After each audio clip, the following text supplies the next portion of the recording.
Hello, hello. What's going on, everybody?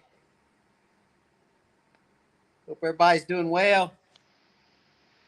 Let's see. I'm on my phone tonight because I do not have my computer here. We're going to try to rock this thing on the phone. Let's see. What we got going on here? All right. See if I can get this thing to set up somewhere. Nah, it's all right. We'll hold it. All right. We'll be a little shaky tonight, but that's okay. How's everybody doing this evening? Heidi Clark, hello, hello. Guys, girls, don't forget, drop me a hello when you get on. Let me know how everybody's doing. Uh, let me know where you're from.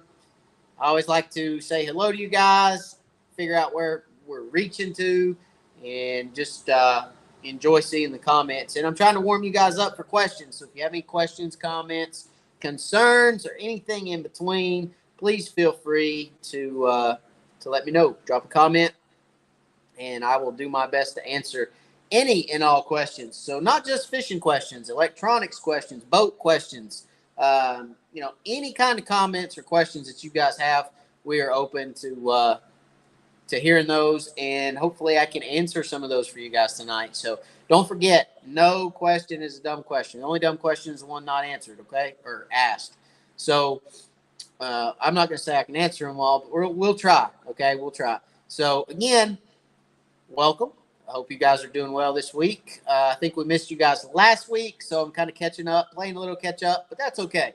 Got a good video out for you guys yesterday. That was a day late, the dollar short, but hopefully you guys enjoyed the video. I know I enjoyed making the video, so hopefully you guys enjoyed that. And if you haven't watched it yet, then go watch it because it is a good video. I had a lot of fun making it, and I think it turned out pretty good. So hopefully you guys enjoyed it.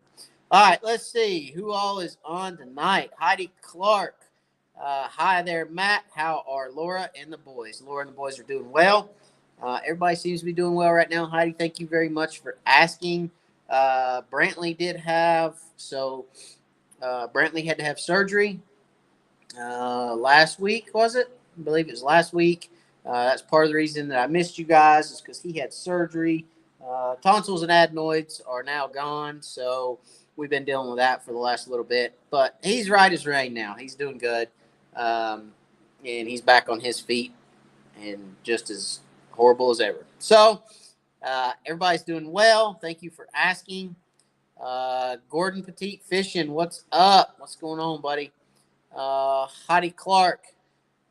Oh, here's a good question. Heidi, have you ever soaked your mono while it was still on the spool for a week before you put it on your reel? Supposed to minimize memory. True or false? False. Well, little of both. True and false. True, it will minimize your memory, but it will also cause your line to dry out and crack and break more. So I have done it, and it will cause your line to become more brittle and break more. So for me, it's a no go, but some people like it, right? Some people do it and say it works. Me personally, when I did it caused the line to break a lot easier. Larry, hello from Lake Jordan, Alabama. Hello, Larry. How are you? Tom A from Pennsylvania. Hello, hello. Joseph Thaxton from Macon. What's going on?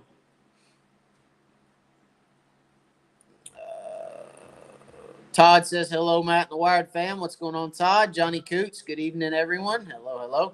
Jonathan Hunt, do you use bonehead braid? Yes, that is the only braid that I use, Jonathan. So, love my bonehead braid for sure. 12-pound orange is what I use.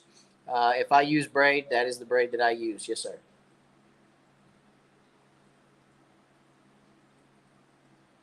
Joseph says it was a great video, great info, or good info, good video, great info.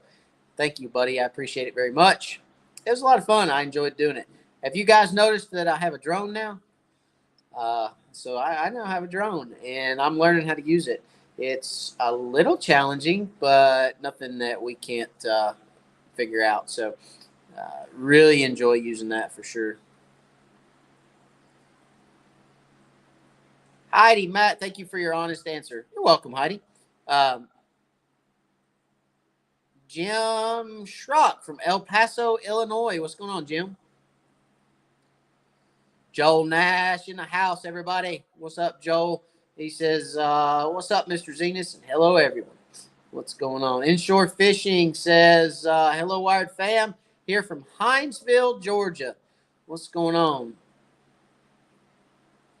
Davo, DeVito, and Josie enjoying this show. What's going on, everybody?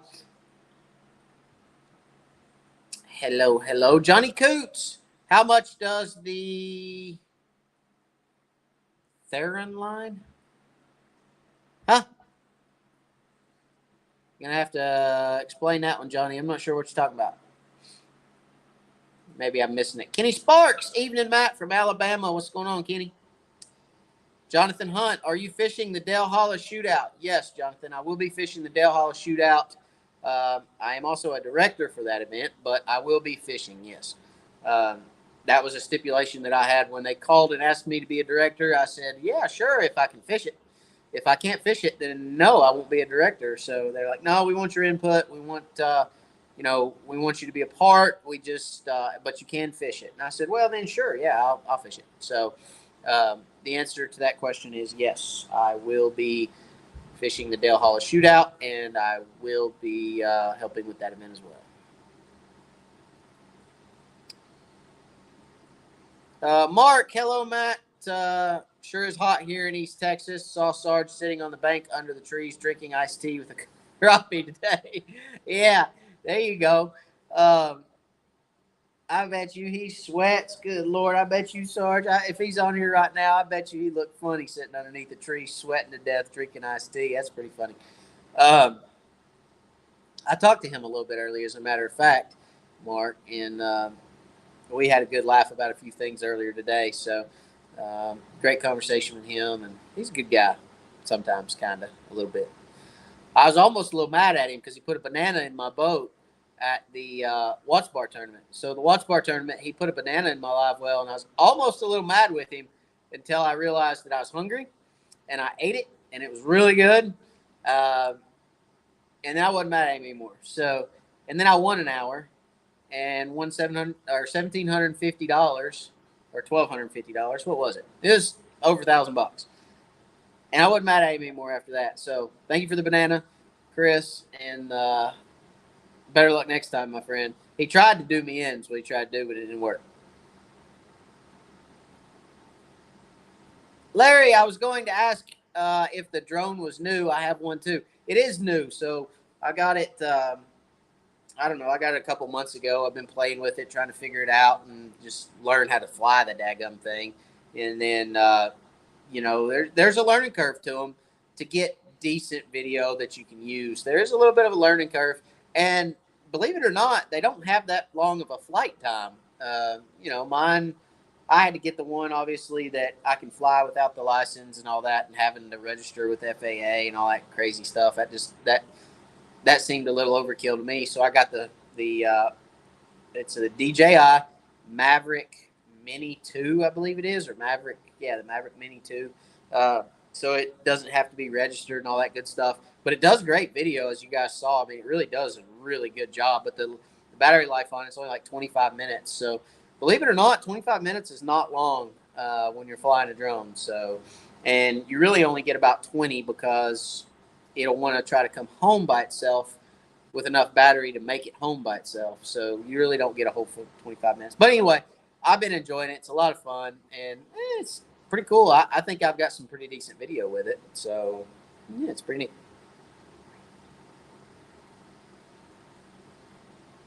Oh, here we go. Johnny, how much does the Thermocline move in different parts of the lake? So, typically speaking, from my remembrance or from my expertise, if you will, the Thermocline generally sets up on our lakes at the same depth. Okay, so if I find a Thermocline at 20 feet, it's generally going to be 20 feet across the lake. It's not going to vary per se. It's really just going to kind of be that consistent depth across whatever lake I'm on. So take Tellico, for instance. That Thermocline gets down there around 24-ish to 26-ish foot. And it typically kind of sets up there. And that's typically where you find it across the entire lake. So that's my experience. But some bodies of water that may be dingier or deeper and so on and so forth, it may vary. But there again, typically what I see is it stays pretty consistent across the body of water you're on.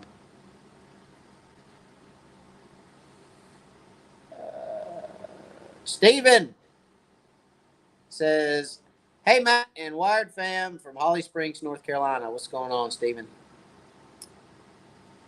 Crappie Kev, what's going on? Ashburn, Virginia.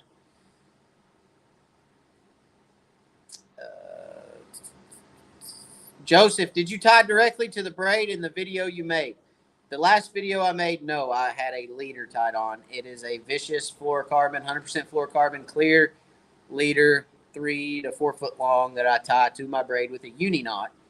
But I will tie to the braid. So let's say I am on a guide trip. I typically tie to the braid. And the reason that I do that is because I want to be able to retrieve most of the jigs that get hung, so I'm not constantly retying and losing jig heads. Okay.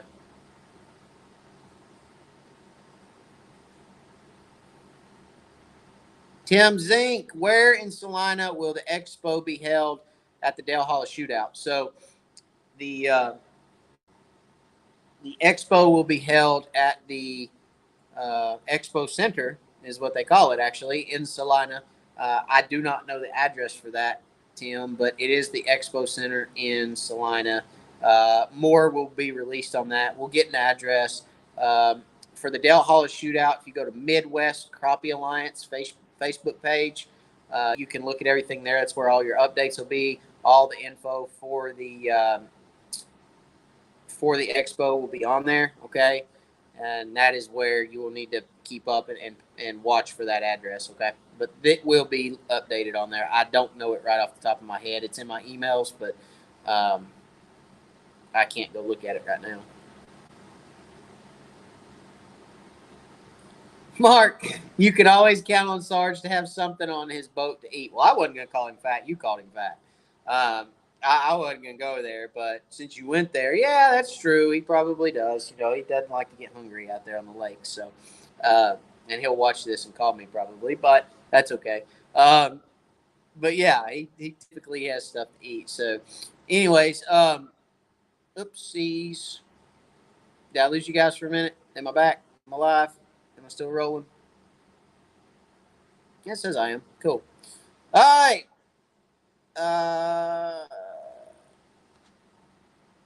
What's going on with my banner? Hang on, guys. My banner's all messed up. Let's try it again. There we go. All right. Raymond Snell. Matt, first time on. Thanks for the good info on crappie. You're very welcome, Raymond. Welcome to your first Wired Live. I appreciate you being here, buddy. If you have any questions, comments, concerns, or anything in between, let me know while you're here. I'd love to answer anything that you got, okay? So let's talk a little bit about summer crappie fishing. Let's talk a little bit about the heat. And let's talk a little bit about where the fish go. And let's talk a little bit about, best ways to locate them. Kind of an extenuation, if you will, of the video that came out this week. So, again, as you saw in the video, if you hadn't watched it, go watch it.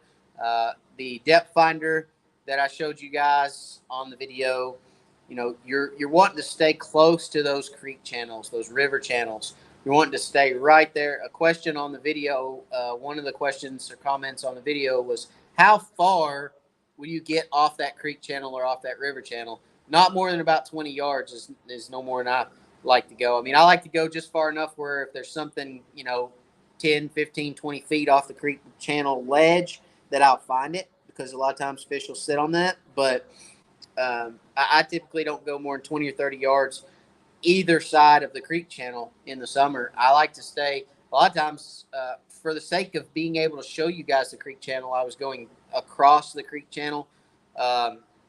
to where I was not, I was going, like I said, again, across it, not with it. But a lot of times when I'm looking for stuff, I'm going with the creek channel and I'm following that creek channel. I'm trying to stay right on that creek channel. So no more than 20 yards off either side of it. Okay, guys. And I'm looking for fish and structure that's on those ledges, on those drops, or in the bottom of that creek channel, because that's what's going to be holding the fish this time of year in the summer. Um, Fish are very patternable right now. Across the entire lake, you're going to find them in similar areas. Like I said, those creek channels, river channels. This time of year, that's where those fish are going to be. I mean, they're very easily patternable, very easy to pattern. I've stumbled on that one a couple times before, but very easy to pattern this time of year. And, when you find them this time of year, they're schooled up. So you can find just a ton of fish schooled up on brush or just sitting out there in the creek channel, okay? A lot of times fish will school up in those creek channels or river channels. And that's when you can go and, just absolutely catch a lot of fish with crankbaits or trolling jigs, grubs, curly tails, some kind of action tail bait that just creates a reaction strike. Catch a lot of fish this time of year, okay? Jimmy Pratt, what's going on?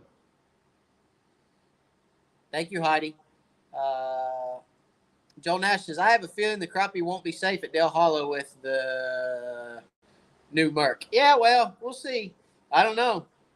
I mean, Dale Hollow is a different lake, that's for sure. Dale Hollow is gonna be interesting.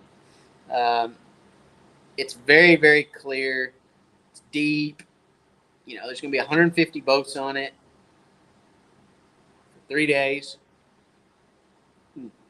Not to mention they're going to be there pre-fishing that week of the tournament. So there's going to be a lot of stuff that's going to be burned out before the tournament even begins. But yeah, I don't know. We'll see. It's going to be a lot of fun. I think, I'd like to see us Tennessee guys do well since it's a Tennessee lake. But Joel, I don't know. We'll see. It's going to be interesting for sure. Gordon says, I agree. I like to idle along the edges or center so I can see both sides. I cover water quicker that way. Yes, you're exactly right. Todd Pell, is there a certain depth you look for in the creek channel? No. Now, let me explain this. This is a very good question. I'm going to leave this one up here for just a minute, okay? So let me explain this. Let's say I'm in a creek. All right, you're not out on the main lake. You're in a creek. All right? Let's say the creek in that particular arm is 15 feet deep, but the rest of that arm is 10 feet deep, okay? The fish that reside in that arm, you have resident fish, okay, that are going to reside in that particular arm or that particular creek of the lake. They're still going to gravitate towards that creek channel because that's the deepest water where they reside. Does that make sense? So for you guys that are fishing lakes and you say, well, I don't have 25 feet of water, Matt. My lake, the average depth is 5 feet. Well, then you may be looking for that 8-foot creek channel. You may be looking for that 7 or that 9-foot creek channel. You're not necessarily looking for, and I get wrapped up a lot because I live in East Tennessee and that's the lakes I fish. So I get wrapped up in depths a lot. But let me explain that you're not necessarily looking for that same 20 to 25 feet I am if your lake doesn't have 20 to 25 feet in it. If you're fishing a lake like, Weiss has some deep water in it, but if you're fishing a lake like Reelfoot, or you're fishing a lake like Grenada, or you're fishing a lake like, some of these lakes that the average depth is very shallow, Millwood or Rend, or, some of these shallower impoundments, shallower bodies of water, your creek channel may be 7, 8, 9, 11, whatever it is. But if you're in a creek and that creek channel is 15 and the rest of that creek is 10-ish, 6 to 12, and you've got that 15-foot channel, that's where those fish are going to set up in the summer, okay? Those creek channels, those little river channels, those drops, that little bit of depth change that they can get in, and stay in that shallow or that cooler water, because it's going to be cooler. 15-foot water is cooler than 10-foot water, I assure you. That's where those fish are going to gravitate towards in the summer. And if you have structure or, there's difference. Now there's a difference in structure and what's the other word I'm looking for? Um, I don't remember it. I just lost it. Sorry. But structure can be many things. Structure can be a rock. Structure can be a brush pile. Structure can be the bend in a creek channel, which creates a point. Okay, a hole, a rise. Um, it could be many different things that could be considered structure. Okay, so let me say that. Those fish will hold on some of the craziest things that you ever thought that a fish would hold on. Um, it's funny, and I can't put it up here right now, but my son and I were at Bass Pro Shop a while back, and he wanted to look at the fish tank. So we were over at the fish tank, and we were looking, and I was looking at all the crappie, and he's pointing out everything else, and I'm like, yeah, whatever. And I'm looking at the crappie in the tank. Well, they had a rock bluff wall, okay? And there was one rock on that bluff wall that stuck out. And there was 4 crappie that were setting where that stuck out at. They were setting 1, 2, 3, 4 surrounding where that rock stuck out. So they were relating to that as structure. So there's a lot of different things that constitute structure in a lake. It's not just a big huge tree that somebody sank. Okay, but keep that in mind when you're looking at some of these summer haunts. Is you're not necessarily looking for the big tree in the middle of the creek. You're looking for the little stump or the creek bend, outside or inside of that creek bend, depending on what's going on. All right, depending on where you're at and what you're looking for is kind of the structure that you're looking for. So again, there's not necessarily a certain depth you're looking for. You're just looking for that defined creek channel in that creek. Okay.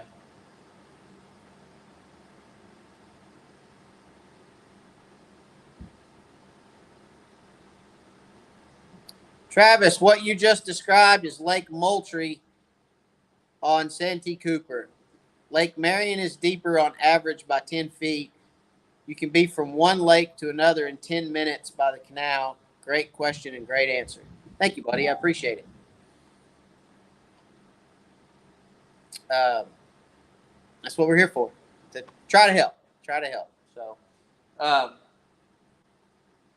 so again,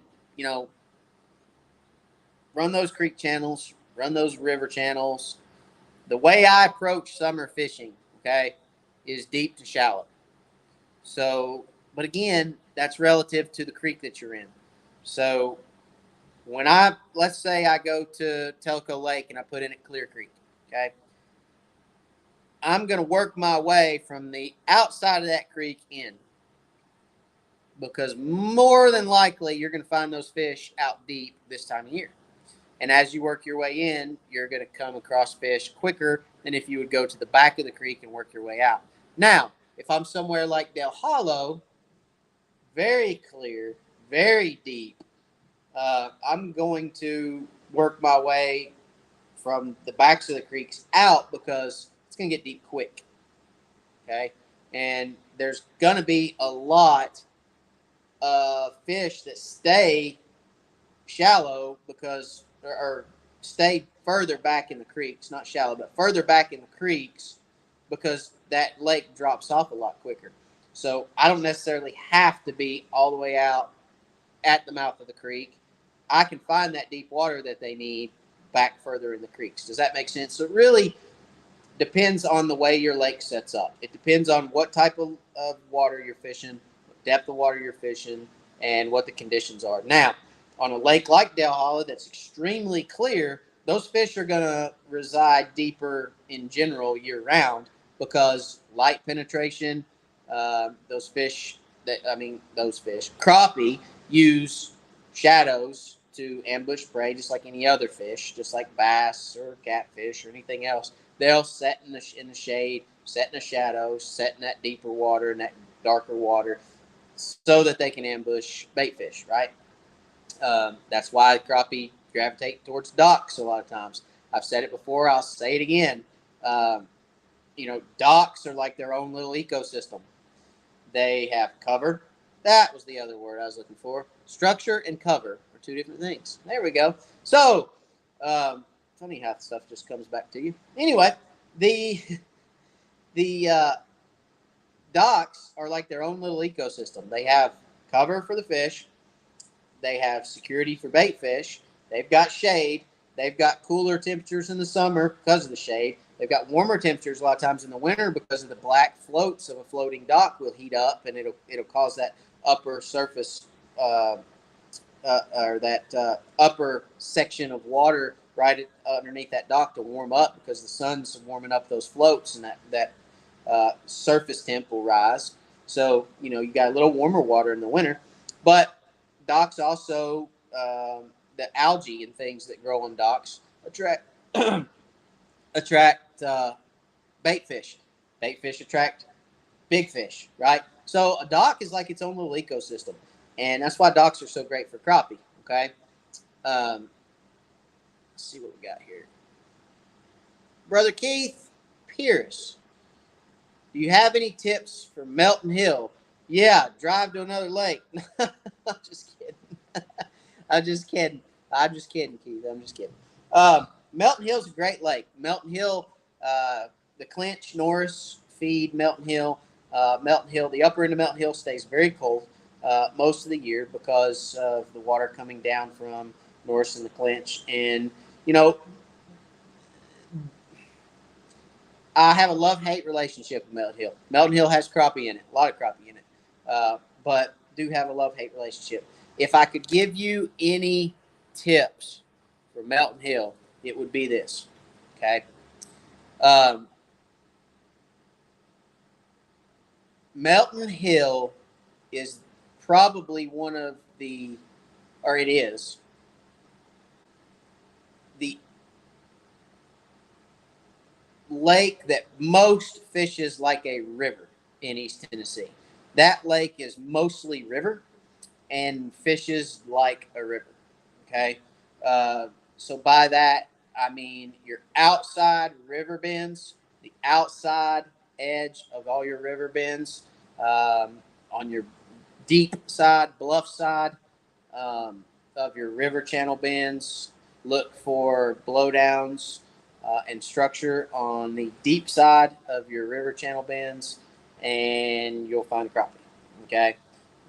Now, from one day to the other, it will change. Melton Hill changes constantly. It changes all day during the day because they're constantly running water, running generators, or if they're running water through Melton Hill, it fishes great. If they shut it down, you may as well go home. I mean, that's that bad. I mean, the fish will absolutely shut down if they're not generating water or running water through Melton Hill because it fishes like a true river system. So find those eddies, those current breaks as well, because they do run a lot of water and those fish gravitate towards current breaks. All right. So you're looking for current breaks and you're looking for the outside edge or bend in the river channel. Okay. He said, so do I, but I'm determined to conquer it. Well, that should help you. Like I said, you're welcome. He said, thank you. That should help you, honestly. I mean, it really should. And those bends and blow down structure on those bends, and you should find fish. Okay. Jackie, what's up? Jackie Jordan. Hello, hello. All right. So, again, baits for summer. Okay. Let's talk a little bit about baits. Well, Raymond, what color of braid is the best to see on live scope or what? There's not a color of braid to see best on live scope, Raymond. So, um, to be honest with you, all braid is going to show up similar on live scope. I've got a video about that. I'm not going to get into it tonight, but we've got a video out, or I have a video out about braid on live scope. And braid shows up on live scope because braid traps air in its pores. Okay. Braid does not absorb water, where mono and fluoro absorb water. Okay. Um, Hush it, Joel. Joel knows what I'm talking about. All right. So, again, Raymond, it traps air in its pores, and that's what you're able to see on live scope is that air. So it's just like anything else. When there's air bubbles coming off the bottom of the lake, you can see those on live scope. Or when a fish darts out, you can see where the fish created the disturbance in the water. That's the air that it creates in the water. That disturbance from where that fish takes off. So that's why you can see braid, okay, on your live scope. And there's not going to be a color that shows up better, and there's not really going to be a braid that shows up better. Obviously, a larger braid will show up better than a thinner braid, but there's also, supposedly there's also densities that are supposedly play a role in that, but I haven't seen anything to support that. All I know is that braid traps air in its pores, and that's what you're seeing on live scope. So there's not a color that shows up better. I like the orange, and the only reason I like orange, Raymond, is because my my mono that I shoot docks with is high vis yellow or green, and I can tell the difference between my rods just by looking down at the deck. I can tell, okay, the green is my dock rods, the orange is my brush or casting rods. That's how or why I use orange. Okay, Johnny Coots, thank you, buddy. I appreciate the super chat very much. It's a blessing to me in this channel, and I appreciate you for it, buddy. Thank you, thank you, thank you. Ronnie Harris, good evening, Matt from Carrollton, Georgia. What's going on, Ronnie? Thank you, sir, for being here. Kind of missed you guys last week, but hey, we're back at it. Tim Ben, Iowa. What's going on, buddy? Welcome to the live chat. I hadn't seen your name before, but if this is your first time, welcome. And if not, still welcome, right? So thank you for the comment. Raymond, thanks. That will work. You're very welcome. You're very welcome.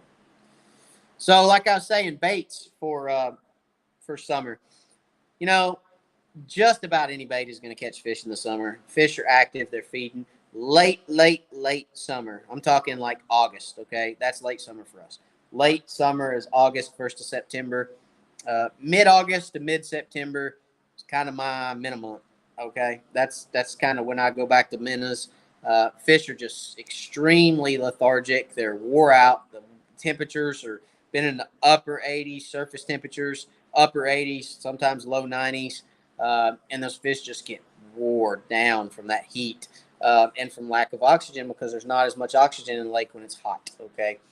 Hot water does not hold as much oxygen as cool water or cold water. So, it wears on them, and they get lethargic and hard to bite. So I do go to minnows a lot of times in a slip float and late August, early September. But as far as any other time, man, you can throw just about anything. I mean, I love my bonehead tackle stump bugs. I love slab curlies, crappie magnets. I love, I have to look behind me, sliders, crappie sliders. I love,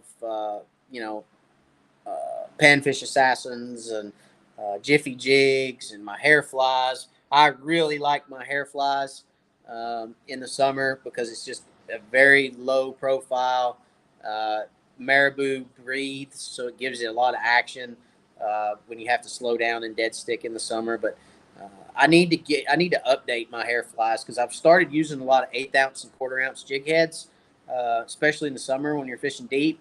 And I don't have a whole lot of 1/8 ounce or any 1/4 ounce hair flies, so I need to probably get on that, get some. But we'll get some and start using some for the summer, I'm sure. Travis Moore, you mentioned docks. What is your dock shooting setup?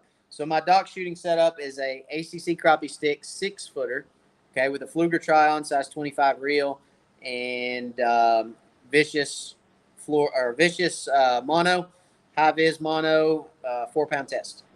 Okay, that is my dock setup, and I absolutely love it. I will use a 6.5 some for shooting docks, but I prefer the 6-footer.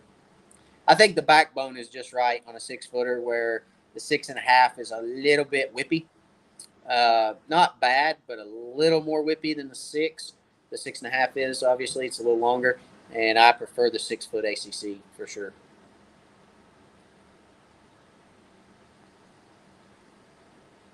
Thumbs up if you like the info, guys. Yeah, smash that thumbs up. Thank you, Ronnie. I appreciate you mentioning that. If you guys would smash that thumbs up, I appreciate it very, very much.